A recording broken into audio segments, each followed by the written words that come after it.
Hi everyone, and welcome to a new tutorial from Organian's Puzzlebox. I wanted to quickly put together a list of shortcuts that I use the most in Unreal Engine when I do my materials.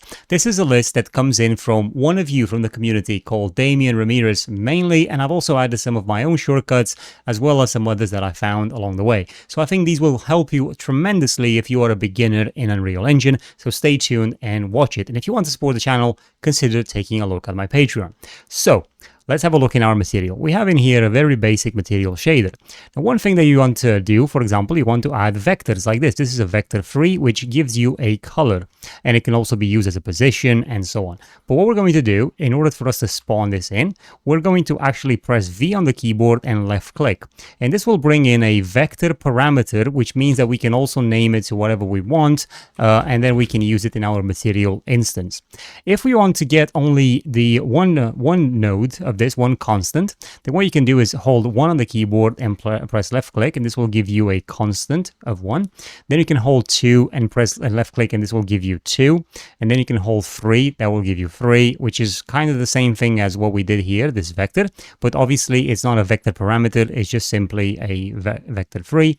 And then we can also hold 4, and that will give us a vector 4, which also has an alpha in here as well. So it's got RGB and then alpha, or a combination of these. So that's what they're called constants: constant 4, constant 3, 2, 1, and also this vector parameter here. The next one we want to add is a scalar parameter, which is the same thing as right-clicking this and converting it to a parameter. But you can also hold S and left-click, which will bring you a parameter like this, a scalar parameter that you can again call whatever you want. Maybe color again. So these two are identical, but just created in different ways. Now, the next thing we want to do is hold T and left click, which will bring us a texture sample. And you can load textures in this particular slot here if you want to. And this will allow you to basically load up textures to be used in your material. Now, the next thing we want to bring over is a texture coordinate, which would feed into the UV of this texture sample. So we're going to hold U and left click, and this will bring up this texture coordinate, and we can put it over here like that. Now, another thing that we want to do is also bring another node, which is called a panner node. So holding P will bring in a panner node like that. The next one is a multiply node, which means that we can hold M and left click and we get a multiply node. So we can multiply between two figures. And in this particular case, we can, for example, multiply between this parameter here and this color over here like that as well. So now we have, two nodes feeding into this multiply.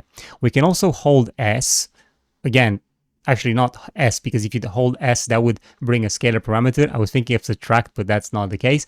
So if you want to bring a subtract node, you do actually have to type it. But if you want to bring an add node, you can hold A on the keyboard and press A, and that will bring an add node. And you can also hold D on the keyboard and left click, and this will bring a divide node. Now, one thing here that you'll notice is that we added these nodes and they're kind of crisscross like that, and we have these points of connection.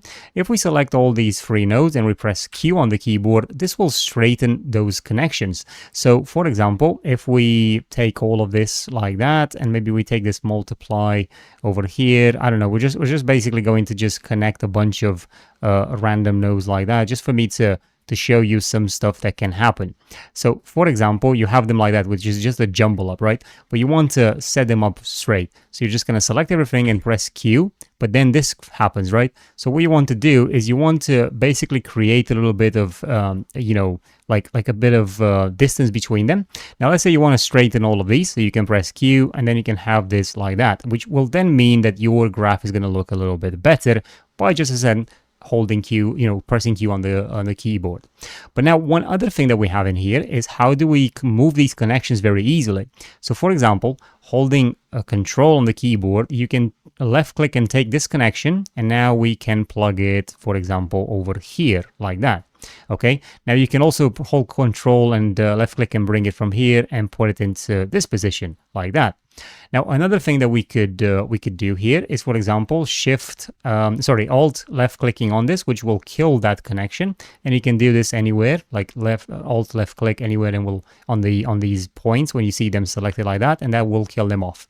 Now, if you hold and Alt and left click or Control and left click on these nodes, nothing will actually happen apart from selecting them or multiple selection, just like in Windows or whatever.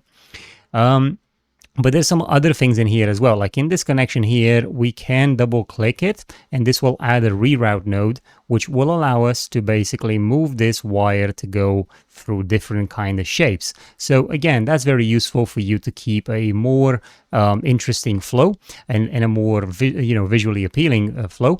Another thing, from this particular node, you can also drag another pin and feed it into here, for example. So now we can do this however many times we need or want, depending on what kind of application we have.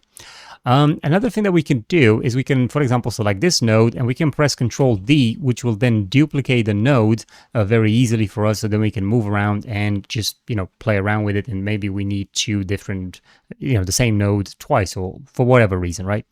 But another trick here is also to create named reroutes. So let's say I have this particular node which does something. It doesn't really matter what it does.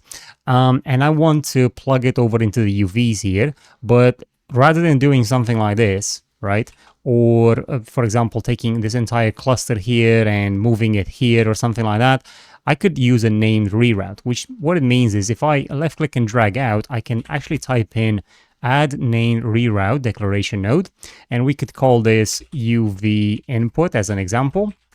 And now we have this set up. So what we're saying is that this named reroute is the contains basically whatever this did here. Okay, so now we can search for it, UV underscore input. Oh, sorry. And you can see it in there in named reroutes, which is only exists there if you've created it. So then I'm going to left click it, and we have it, and you'll notice that it doesn't have a pin on the left and right like it does here. So this is an input pin and this is an output pin. It only has an output pin, which means that it's now rerouted this information from here to here. So then I can plug it in like that, and it's literally the same as taking this and plugging it like that in there, but obviously we're doing it like that, which makes things a lot cleaner. Now, another little bit of advice here is, for example, you may want to comment some sections. So all you need to do is select, for example, all of this stuff and press C on the keyboard. And now you can add a comment, and you can type in here anything that you want. You can also, sometimes people will just create a comment and they will add a block of text here, right? So what that means is that you can use this as a way for you to explain something within the shader, and it will show up as a block of text like that. And obviously it can be manipulated and changed depending on your needs. And when you do select it in here like that, it is editable here on the left side, so you could change the color of it, you could change the font size. So there's not a lot of changes that you can make, but still enough to give you a bit of a control of what you're doing. Okay, now some other thing here that I'm generally using is Ctrl F. So for example, we know that we're using an UV input, right? So we can actually search for that. So imagine if you're getting a landscape material or something from somebody like me, from a project like the WorldForge, and it's a very complex material, and you're trying to search for something and you don't know where it's been declared or used or anything like that. So if you press Ctrl F, just like you would do in Windows, down here at the bottom left, you can type in whatever you're searching for. So for example, maybe I'm searching, like I said, for UV input. So if I press enter, it will basically show me the two inputs that exist in here that have the UV input. Now I can also type in multiply. So this will say that I'm using multiply once, right? So let's say my camera is over here on the viewport. So if I double click this material, it will take me there. So it will basically take me to that multiply. And if we have multiple multiplications like this in the scene, and then obviously we search again, let me just type in there. Now we can see all of them, right? So if we double click any of them, it will take us to the one that we are hovering over. So this is a very useful way for you to navigate shaders in Unreal Engine. But that's all I have so far.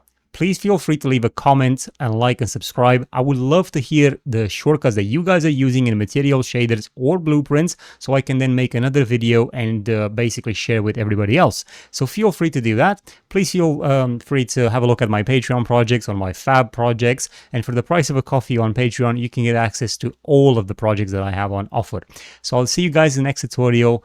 Thank you, my patrons, and yeah, keep watching, keep learning, and let's go.